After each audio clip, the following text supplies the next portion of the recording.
Okay, we are officially removing these carbs and gonna rebuild them.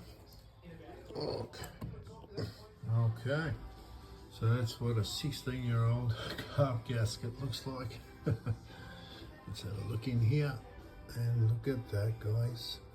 So we run those we run a screen style gasket just to stop debris like this crap happening. And look at that. It looks like it's part of some of the gasket.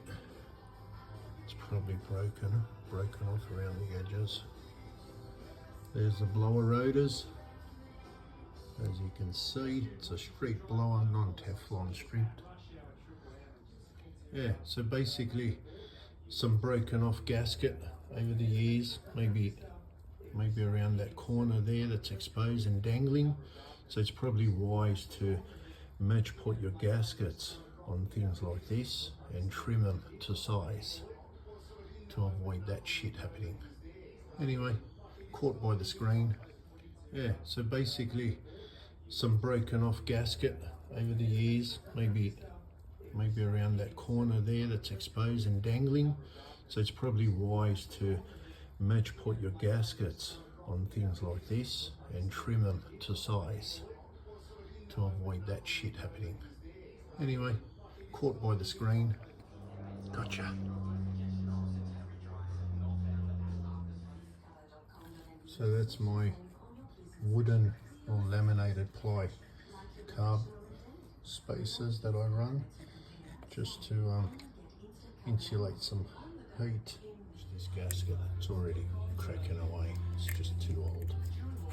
It just feels hard and fragile. I'll change that now too.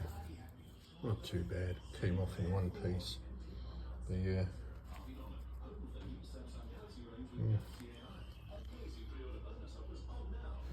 I'm really surprised on how clean and spotless it is in there. I mean, after all these years. And you can see in there the blower rotors, they're just non-Teflon stripped. They're just, you know, as is, street blower. You can see the top there. There's no Teflon strip or anything like that. Yeah, so I'm just gonna, first time in 16 years, I'm just gonna rebuild these carbs. So run the right oil with the right properties, and that's how your inside will look. Nice and coated, immaculate. Disconnect this linkage.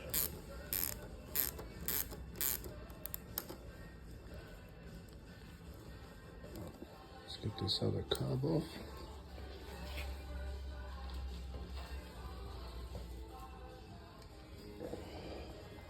Okay.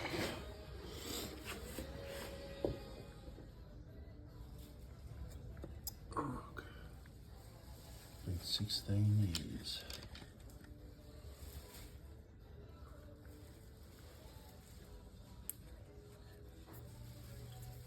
Gasket's all right. Check out the impressions it's left. Plugs are still in it. Vacuum performance carburetors, dropping off the carbs. Right, badass.